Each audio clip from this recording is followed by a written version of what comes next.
Hello all, I am Purvik Mehta from CSC techs in Hindi. हम देख रहे हैं series on project in PHP, जिसमें आज हम काम करने वाले हैं अपडेट स्टूडेंट मॉड्यूल पे। सो बेसिकली हमने पिछले वीडियो में लॉगिन लॉग आउट सब कुछ बना दिया है, जो हमारे पिछले 9 वीडियोस आई थिंक बन चुके हैं। तो हमारी ये बेसिक से सिस्टम है स्टूडेंट मैनेजमेंट सिस्टम, जिसके अंदर हम काम कर रहे हैं। तो अभी हम हमारे एडमिन पोर्शन पे काम कर रहे हैं। तो एडमिन में क्या है कि स्टूडेंट की information admin insert update delete कर सकता है। ठीक है, तो एडमिन लॉगिन में हमने वो लॉगिन की फंक्शनैलिटी बना ली है। और अगर एडमिन लॉगिन होता है तो वहाँ पर उसे 3 ऑप्शन मिलते हैं: insert student details, update student details और डिलीट स्टूडेंट डिटेल्स। जहाँ पर हमने इंसर्ट स्टूडेंट डिटेल्स के लिए तो काम कर लिया है, अभी हमें काम करना है अपडेट स्टूडेंट डिटेल्स पर। तो अभी हम अपडेट स्टूडेंट डिटेल्स पर क्लिक करते हैं तो हम पहुंच जाते हैं एसएमएस, जो हमारी सिस्टम है स्टूडेंट मैनेजमेंट सिस्टम, उसके अंदर एडमिन फोल्डर के अंदर अपडेट स्टूडेंट्स डॉट पीएचपी में।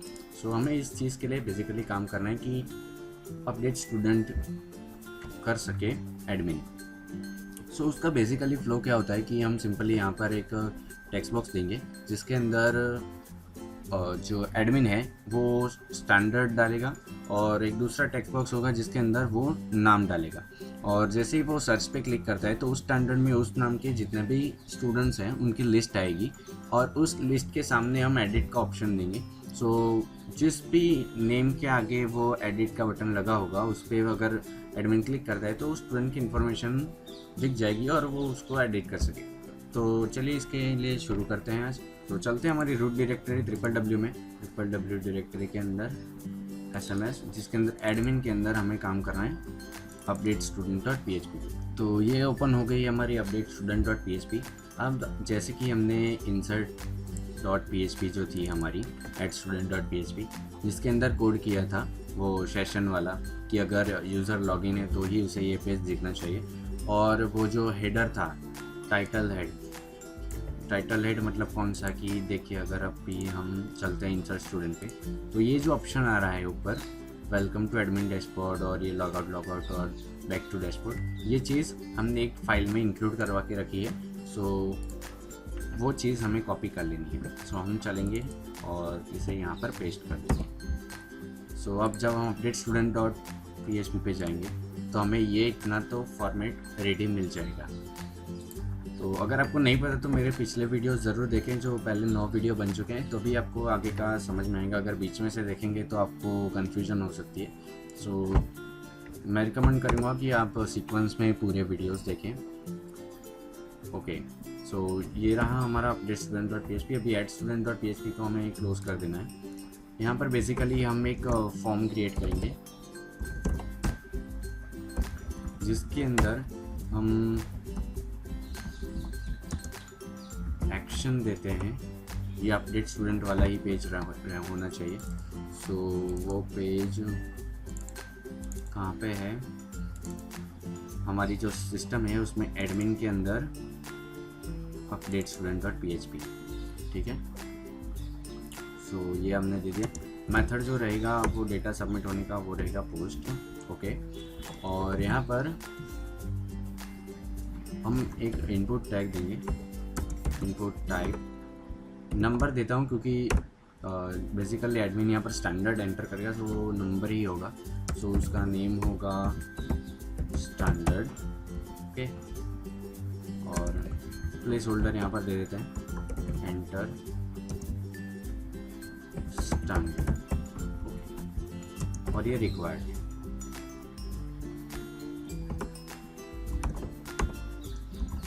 दूसरा इनपुट होगा नेम,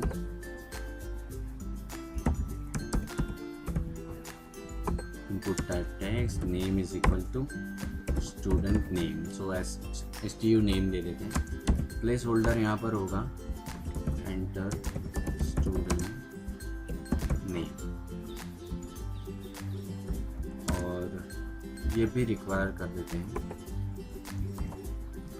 ठीक है, और अगर आप इसको सिक्वेंशियल मतलब एक अच्छा लुक देना चाहें तो उसको टेबल क्रिएट करके बनाएं, तो ये ज़्यादा बेटर रहेगा। मतलब ये फॉर्म को हमने टेबल के अंदर ले लिया, और यहाँ पर एक टेबल रो क्रिएट करेंगे फर्स्ट रो होगी ये, जिसके अंदर यहाँ पर 2 ऑप्शन होंगे, टेबल हेडिंग और टेबल डाटा। सो हेडिंग में यहाँ पर हम लिखेंगे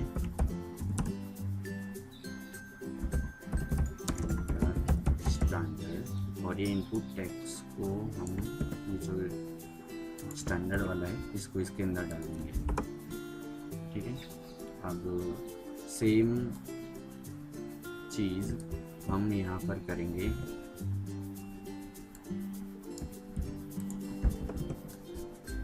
स्टैंडर्ड की जगह कर देंगे नेम। यहाँ पर आप दे भी सकते हैं स्टूडेंट नेम। ओके, और ये इनपुट टैग जो है इसको यहाँ पर से रिप्लेस कर देंगे। ओके, और ये टेबल को आप चाहें तो कर दे देंगे अलाइन सेंटर। अब इसको एक बार रिफ्रेश करते हैं। सो यहाँ पर हमें ऑप्शन मिल रहा है enter standard, enter student name. अगर आप इस TR को हटा दें तो यहाँ पर आपको एक ही रो में ये मिल जाएगा। मतलब यहाँ पर से स्टैंडर्ड डालेगा, यहाँ पर से नेम डालेगा और यहाँ पर एक बटन दे देते हैं, तो ये फॉर्मेट थोड़ा अच्छा लगेगा। और यहाँ पर एक TD दे देते हैं जिसका होगा कॉल स्पान 2, और यहाँ पर हम इनपुट टाइप सबमिट देंगे। फॉर्म को सबमिट तो करवाना है। Type is equal to submit, name submit. Okay, और इसकी वैल्यू दे देते हैं सर्च, मतलब जो बटन के ऊपर लिखा हुआ है। सो अब इसे एक बार फिर से रिफ्रेश करते हैं तो आप देख सकते हैं यहाँ पर कहेंगे एंटर स्टैंडर्ड, यहाँ पर कहेंगे एंटर नेम और बाद में सर्च। ओके, सो ये तो हो गया।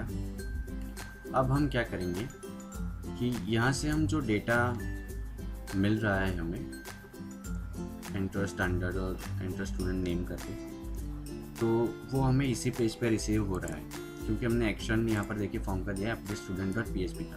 तो यहाँ पर इसके नीचे हम एक कोड लिखेंगे, मतलब अब ये टेबल के बाहर। सो ये कोड क्या होगा, if is set $_post submit, मतलब अगर सबमिट बटन प्रेस हुआ है तो। ठीक है, तो अब हमें यहाँ पर डेटाबेस के साथ इंटरेक्शन करवाना है क्योंकि जो स्टूडेंट्स की हमने डिटेल इंसर्ट की हुई है। चलिए हमें जो SMS का जो डेटाबेस था उसके अंदर स्टूडेंट करके एक टेबल था जिसके अंदर हमने यहाँ पर 4 स्टूडेंट्स की डिटेल इंसर्ट करवाई हुई थी। सो इस स्टूडेंट्स टेबल से हमें डेटा फैच करके लाना है और वो क्या होना चाहिए कि जो स्टैंडर्ड यहाँ पर से जो एंटर किया गया है उस स्टैंडर्ड का और जो नेम इससे यहाँ पर से जो एडमिन डालेगा उससे मैच करता हो, सभी की डिटेल्स आनी चाहिए। तो हमें क्वेरी लिखनी है। सो क्वेरी लिखने से पहले हमें पहला डेटाबेस कनेक्शन एस्टेब्लिश करना पड़ेगा यहाँ पर। तो वो डेटाबेस कनेक्शन के लिए हमने फाइल एक बनाई हुई है dbcon.php। सो dbcon.php बेसिकली है कहाँ, अभी हम यहाँ पर एडमिन के अंदर है, हमें एक डायरेक्टरी बैक जाना है और वहाँ पर हमें dbcon.php मिलेगी। सो हम क्या करेंगे, यहाँ पर सिंपली लिख देंगे इंक्लूड एंड dbcon.php। तो आप देख सकते हैं यहाँ पर dbcon.php नहीं हुई है क्योंकि हमें एक डायरेक्टरी बैक जाना है, क्योंकि अभी हम एडमिन के अंदर है और dbcon तो हमारी जो मेन डायरेक्टरी है वहाँ पर है। तो ./। अब हम जब अगर जाएंगे यहाँ पर dbcon. तो ये आ चुकी है। सो हमारा कनेक्शन बन चुका है। अब यहाँ पर हम लिखेंगे सिंपल एक क्वेरी। सो वो क्वेरी क्या होगी कि सिलेक्ट स्टार फ्रॉम, देखिए ये स्टूडेंट टेबल है, आपको कहाँ जाना है PHP में एडमिन में, अपना डेटाबेस में स्टूडेंट टेबल पे जाइए और यहाँ पर जाइए SQL में। यहाँ पर आपको ऑप्शन मिलेंगे, देखिए सिलेक्ट स्टार, सिलेक्ट, इस तरह से। तो आपको क्या करना है, select star from student where जो स्टैंडर्ड होगा वो टेक्स्ट बॉक्स आएगा। तो स्टैंडर्ड इज इक्वल टू, यहाँ पर अभी ऐसा सिंगल कोट दे दीजिए, और एंड जो नेम है स्टूडेंट का नेम लाइक, ये सिंगल कोट के अंदर पर्सन और यहाँ पर बीच में नेम। मतलब इसका मतलब क्या है कि ये नेम होगा, इससे हम ये नेम्स को हम रिप्लेस कर देंगे हमारा जो PHP का वेरिएबल है उससे, और मतलब उसके आगे भी कुछ हो सकता है और उसके पीछे भी कुछ हो सकता है। ये बेसिकली मैं आपको क्वेरी में दिखाऊंगा कि ये क्यों मैंने लिखा परसेंटेज और परसेंटेज। आपको अगर DBMS के फंडास पता है तो आपको ये पता होना चाहिए, और अगर आप प्रोजेक्ट पे काम कर रहे हैं तो आई होप आपको SQL अच्छे से आती है, वरना SQL पढ़ के फिर इस प्रोजेक्ट सीरीज को कंटिन्यू कीजिए। सो SQL में क्वेरी क्या लिखी हमने, select star from student where standard is equal to, अभी हमने नहीं डाला, और नेम लाइक मतलब नेम है वो कुछ इस तरह का होना चाहिए। मतलब ये जो हम यहाँ पर नेम डाल रहे हैं इनपुट टैग से, उसको पहले हमें यहाँ पर रिसीव कर लेना है। सो हम रिसीव कर लेते हैं डॉलर नेम नाम के वेरिएबल में। सबसे पहले स्टैंडर्ड है is equal to dollar underscore post, और स्टैंडर्ड, और जो दूसरा है वो होगा नेम डॉलर अंडरस्कोर पोस्ट, और हमने इनपुट टैग में इसका नाम दिया है STU नेम। सो हमारे पास दोनों चीज़ें आ चुकी हैं। तो जो स्टैंडर्ड होगा वो ये डॉलर स्टैंडर्ड होगा, और जो नेम होगा वो होगा कुछ इस तरह का। ठीक है, तो इसका मतलब क्या है कि select star from student where standard is equal to this and name like, जो नेम वहाँ पर टेक्स्ट बॉक्स में एंटर किया है या तो उसे एग्जैक्ट मैच करना चाहिए, या तो जो नेम है उसमें से कहीं पर भी ये जो नेम डाला हुआ है ऐसा कुछ कीवर्ड होना चाहिए। क्योंकि सपोज़ आप देख लीजिए कि किसी का नाम है सपोज़ रमेश पटेल एंड किसी का नाम है कि सुरेश पटेल, और दोनों में सरनेम कॉमन आ रहा है। अगर कोई सिर्फ सरनेम से फिल्टर करता है कि यहाँ पर नेम में सिर्फ उसने पटेल डाला, तो उसको 2 रिकॉर्ड्स मिलने चाहिए, रमेश और सुरेश दोनों के। तो इस तरह से वर्किंग होगी। तो पहले इस क्वेरी को रन करते हैं। So dollar run is equal to MySQLi underscore query. पहला होगा हमारा कनेक्शन वेरिएबल और दूसरी हमारी SQL क्वेरी। ये बन चुका है, सिंपल था। अब होगा डेटा को फैच करना। सो हम कब तक फैच करेंगे, जब तक यहाँ पर हमें डेटा मिला है। तो सबसे पहले तो हमें चेक करना है कि हमें डेटा मिला है नहीं। अगर नहीं मिला तो हम सिंपली यहाँ पर डिस्प्ले करवा देंगे नो रिकॉर्ड फाउंड। सो उसके लिए यहाँ पर एक फंक्शन है MySQLi num rows और डॉलर रन। अगर ये ग्रेटर देन लेस देन 1 है, मतलब उसे कोई रिकॉर्ड नहीं मिला है, तो सिंपली हम यहाँ पर इको करवा देंगे नो रिकॉर्ड्स फाउंड। और याद रखिए हमें यहाँ पर इसे टेबल के अंदर डिस्प्ले करवाना है, क्योंकि हम बेसिकली एक टेबल ही बनाएंगे ना स्टूडेंट का। सो वो टेबल कैसा होगा, सबसे पहले उसे डिफाइन कर लेते हैं। सो टेबल, उसमें फर्स्ट होगा tr,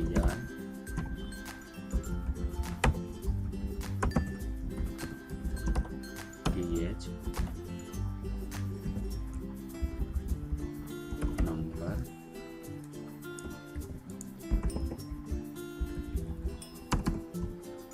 नेम,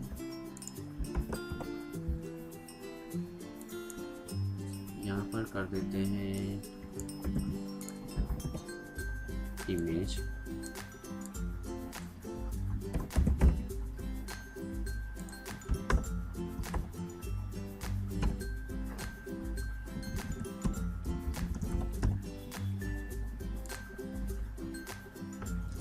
देखिए हमें देखते हैं डेटाबेस में कौन कौन सा फील्ड हमें इंटर कराना है।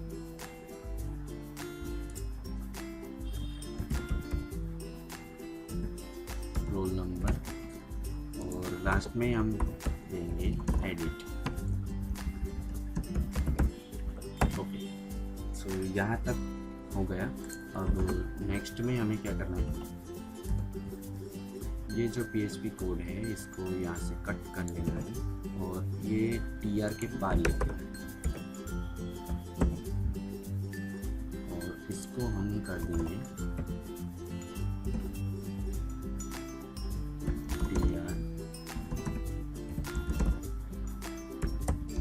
TD close and TR close. और ये जो TD है हमें इसमें कॉलस्पान देना होगा क्योंकि हमारे पास यहाँ पर कितने 1 2 3 4 5 कॉलम है। सो कॉलस्पान इज इक्वल टू ओके। सो ये होगा नो रिकॉर्ड्स फाउंड आएगा अगर उसे डेटा नहीं मिलता है। एल्स हम एक लूप चलाएंगे कब तक, जब तक यहाँ पर डेटा मिल रहा है। So while $data is equal to mysqli underscore fetch underscore assoc, मतलब आपको एसोसिएटिव क्वेरी में इसका आंसर मिलेगा और जो क्वेरी है वो। सो जब तक लूप चलती है आपको क्या करना है, जो HTML टेबल है उसके अंदर वो रिकॉर्ड फैच करके डाल देने हैं। सो सबसे पहले तो ये PHP को क्लोज कीजिए और यहाँ पर स्टार्ट कीजिए। सो उसके बीच में आप जो लिखेंगे वो PHP का कोड नहीं होगा, उसे HTML कोड कहेंगे। सो वो पहले तो हमें वो टेबल है वो उसे कॉपी कर लेना है, मतलब वो रो थी वो जो TR से लेके ये TR, इसको Ctrl+C किया, Ctrl+V किया,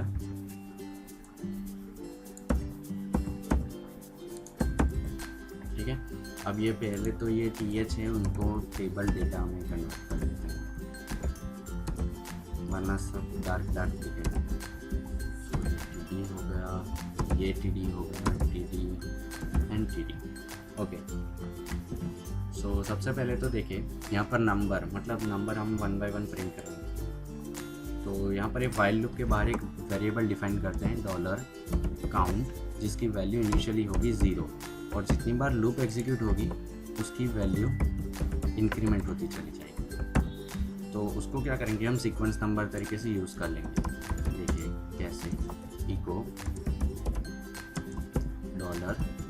$count, मतलब देखिए काउंट की वैल्यू इनिशियली 0 थी, अगर एक बार एक डेटा मिला तो काउंट की वैल्यू ++ होके 1 हो जाएगी, तो यहाँ पर प्रिंट होगा 1। इस तरह दूसरी बार लूप चलेगी तो अब वैल्यू 1 थी, अब फिर एक बार इंक्रीमेंट होगा तो यहाँ पर 2। सो इस तरह हम सीक्वेंसिंग कर देंगे। फिर है इमेज।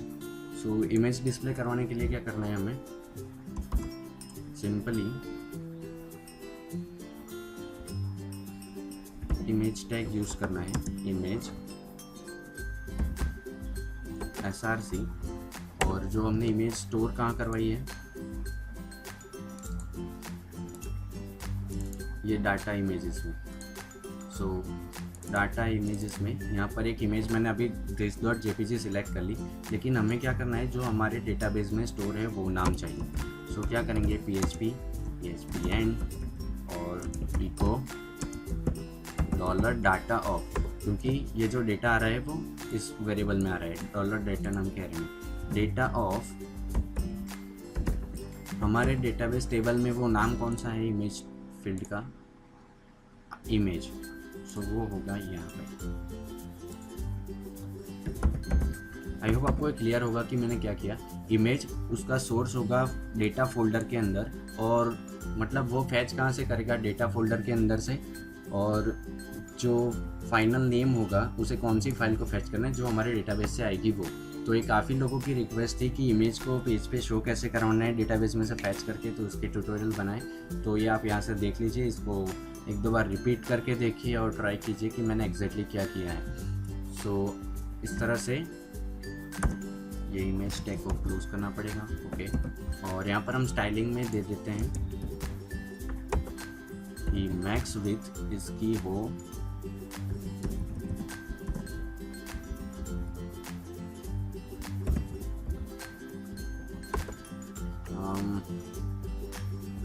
100 पिक्सल, ठीक है। सो इतना काफ़ी है। और फिर आएगा नेम। सो नेम यहाँ पर अभी हम प्रिंट करवा रहे हैं PHP इको $डेटा ऑफ। हमारे डेटाबेस में जाके देखेंगे कि नेम का हमने क्या फील्ड नेम दिया हुआ है, नेम ही दिया हुआ है। सो ये फ़ायदा होता है रिलेवेंट नेम देने का, ये आपको ज़्यादा मेहनत नहीं करनी पड़ती। अब देखिए मैं यहाँ पर सिंपली इसको Ctrl+C करूँगा, यहाँ पर Ctrl+V करूँगा। अब ये सिर्फ मुझे बीच का चेंज करना है। सो मेरे पास है रोल नंबर, तो मैं यहाँ पर करूँगा रोल नंबर। सो मेरा हो गया डन। अब यहाँ पर एडिट को हम अभी बाकी रखते हैं, इसको हम बाद में देखेंगे, पहले इतना रिफ्रेश करके देखते हैं। ओके, पहले इस टेबल जो हमारी है उसको थोड़ा फॉर्मेटिंग कर देते हैं। इसको अलाइन सेंटर, विड्थ इसकी होगी जो वो 80% ऑफ द स्क्रीन कवर करेगी, और इसको बॉर्डर दे देते हैं। अब देखिए इसको थोड़ा सा मार्जिन दे देते हैं। Style margin top 10 pixel.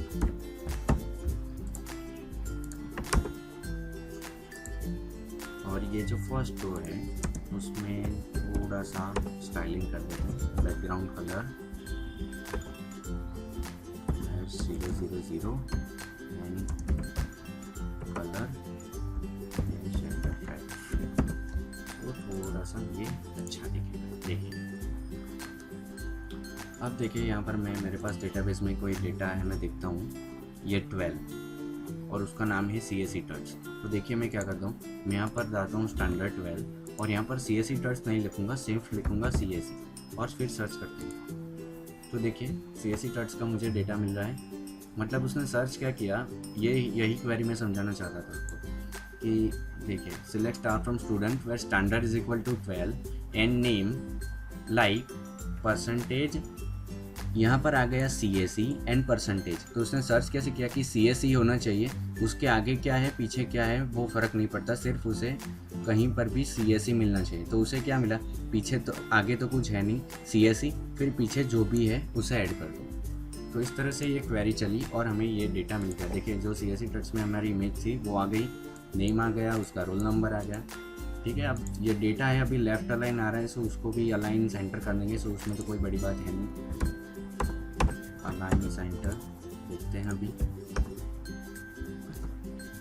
फिर से एक बार 12। अब देखिए मैंने यहाँ पर पहले CSE डाला था, अब टूट्स डाल रहा हूँ। तो आगे CSE था तो वो भी फिर भी CSE टच आना चाहिए। देखिए यहाँ पर हमारे पास डेटा आ रहा है। सो इस तरह से हमने इस वीडियो में डेटा को फैच कर लिया है अभी तक। अभी नेक्स्ट वीडियो के अंदर मैं आपको दिखाऊंगा कि ये एडिट की फंक्शनलिटी को पूरा कैसे करना है। सो ये पार्ट 1 में अभी तक हमने एक फॉर्म बनाया जिससे डेटा इंटर करवाया और उस डेटा के अकॉर्डिंग हम फॉर्म में फैच कर रहे हैं डेटा को। अब यहाँ पर हम अगले वीडियो में कोडिंग करेंगे एडिट के लिए कि एडिट पर क्लिक करें तो ये जो डिटेल्स हैं उनको एडिट करने के लिए हमें फॉर्म मिलना चाहिए। सो बने रहिए नेक्स्ट वीडियो के लिए। Thanks for watching, don't forget to like share and subscribe this video and happy coding. Thank you.